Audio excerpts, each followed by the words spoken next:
इस देश के अंदर किस प्रकार का राज चाहिए, इस देश के अंदर किस प्रकार की सोच वाले व्यक्ति चाहिए, ये तभी देश आगे बढ़ सकता है। यह काम भारतीय जनता पार्टी के हमारे जेपी नड्डा साहब, अमित शाह साहब, आदरणीय यशस्वी प्रधानमंत्री नरेंद्र भाई मोदी जी कर रहे हैं।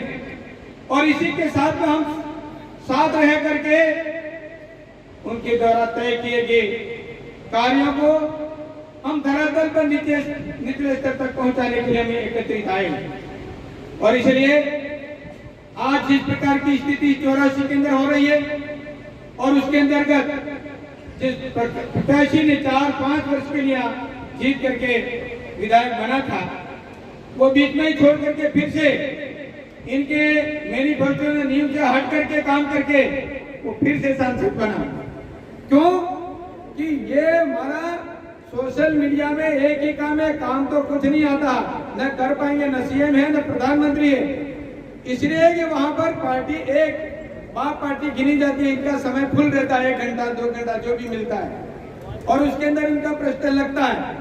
इसलिए सोशल मीडिया में यहाँ की कोई नहीं कोई कमी कर तो कुछ नहीं सकते, लेकिन प्रश्न उठा करके लोगों में बताने का काम करना, सोशल मीडिया में चलाने का काम ये युवा साथी कर रहे हैं। इसलिए वो समझ रहे कि हमारा एक ही नेता बोलने वाला क्या है, बाकी तो पहले से बोबड़े थे, वो नहीं बोल रहे थे, इनको पता नहीं है।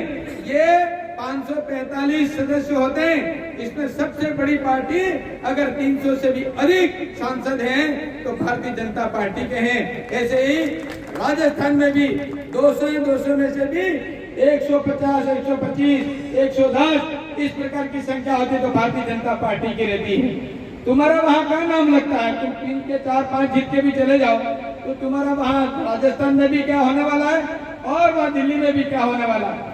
मैं कह रहा हूँ कि एक भुट्टी कौड़ी का काम करके भी बता दो, क्या तुम सड़क बना सकते हो, क्या स्कूल खोल सकते हो, ये छोटी मोटी बात करके तुम लोगों को गुमराह करने का काम करते हो। ये आज ये परिस्थिति में समझ में आ गया है। पूरे 84 में हम सब घूम रहे हैं, लेकिन सब युवा कह रहे हैं, लोग कह रहे हैं हम धोखे में उतर गए, ये काम कुछ नहीं होने वाला है, केवल गीत गा करके डीजे बजा कर नचाने का ही काम हो रहा है, ये महसूस कर रहे हैं। और ये इस बार ऐतिहासिक विजय इस 84 के अंदर होगी, ऐसा हम सब के प्रयास से हम करने चाहते हैं।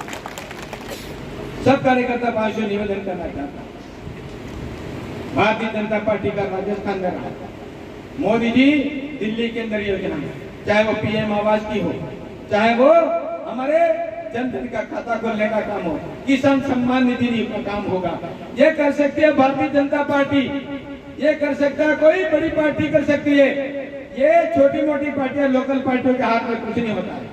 और इसलिए ये गुमराह करके ऐसा भेजा प्रतिनिधित्व करने के लिए तो दिल्ली संसद में जाकर के बोलने लग गया कि मोदी जी, और वहां कहने वाले क्या करे, मोदी जी को ललकार दिया कि हमारा मुफ्त का कोई यहाँ पर नहीं चाहिए।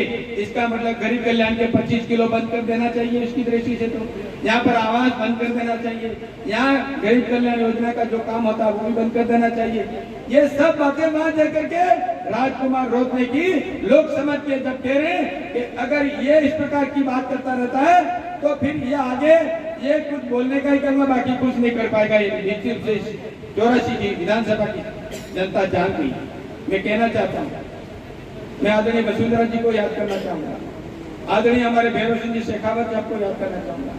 एक एक योजना आज इस कुर्सी पर बैठे हैं ना, तो भी आदरणीय भैरव सिंह जी की मेहरबानी राजस्थान के अंदर है, जहाँ पर मेंबर से लेकर यानी सरपंच से लेकर प्रधान से एमएलए एमपी तक ये जो व्यवस्था की है तो भारतीय जनता पार्टी ने की है, इसलिए आज बैठे हैं।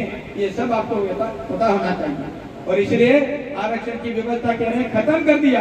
कौन कह रहा खत्म कर दिया? साक्षी हम हैं। 2019 में खत्म हो रहा था, लास्ट में ये बात आई आरक्षण खत्म होने की बात है। आरक्षण खत्म नहीं होगा और 2020 से 2030 तक आरक्षण को बढ़ा दिया। कौन कह रहा है आरक्षण को खत्म कर दिया? ये झूठी अफवाहें ये सब पार्टी वाले मिलकर के करने लगे, इसलिए कि मोदी आगे बढ़ जाएगा तो हमारा काम प्रधानमंत्री नहीं बन सकेंगे। ये सब झूठे पार्टी, जितनी कांग्रेस से लेकर ऊपर तक सब एक होकर के मोदी की योजनाओं को झूठला करके इन्होंने झूठा बोल बोल करके लोगों में भ्रमित किया और आज ये रात बनाने का काम कर रहे हैं। लेकिन अब लोग समझ चुके हैं।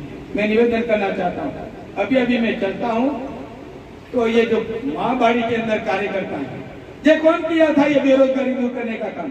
ये शहर या क्षेत्र के अंदर ये माँबाड़ी चलती थी और उसमें मंत्री काल था और मैं उस समय प्रवास के लिए अंदर गया था और उस समय ये 37 तो डूंगरपुर और 40 बांसवाड़ा के अंदर आए थे।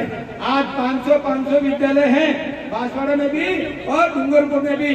उसके अंदर 3 आदमी लगे हैं, वो युवा लोग लगे हैं, युवा बहन लगी है और उसके अंदर आज मानदेय ले रहे हैं और ये माँबाड़ी के अंदर काम कर रहे हैं। लेकिन इन्होंने इनके माथे में कहीं न कहीं झुठला करके, कहीं न कहीं भ्रमित करके एक क्षेत्र के अंदर वातावरण खराब करने का ये काम कर रहे हैं। इसलिए मैं निवेदन करना चाहता हूँ, ये सरकार है, सरकार को सब कुछ कर सकती है, बस इतना ही कहना चाहूंगा और सब मिलकर के ठीक ढंग से काम करें। ये माँबाड़ी तो ऐसे की समूह स्वयं 50 लाख समूह और उस समय में जो स्थिति आज थी और आज भी लखपति नीति बनाने का प्रधानमंत्री जी ने तय कर लिया है और उसके आधार पर आज हमारी बहनें स्वयं सहायता समूह के आधार पर घर का खर्चा चला रही हैं और ठीक ढंग से काम कर रही हैं।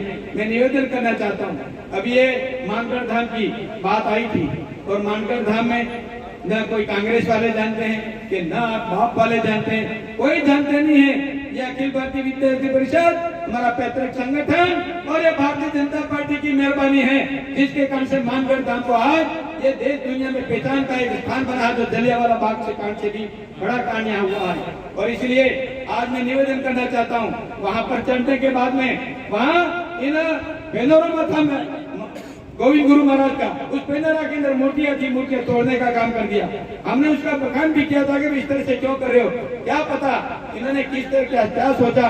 और अंग्रेज होते तो हम ऐसा करते, अरे तुम्हारा जन्म ही नहीं था, होते तो क्या करते, जो है इनको तो तुम खराब कर रहे हो, तुम करोगे क्या? मालवी महाराज का पेनोरमा तुमने देखा है क्या? ये ऐसे कालीबाई पेनोरमा देखा है क्या? ये सब नाम तुम ले सकते हो लेकिन पेनोरमा नहीं बना सकते। इसलिए कहने की बातें तो बहुत कुछ हैं, लेकिन अभी समय पर प्रदेश अध्यक्ष जी को सलोमर जाना है, दोनों ही युवा मोर्चा के प्रदेश अध्यक्ष सलोमर जाना है, बाकी सब अतिथि भी हैं।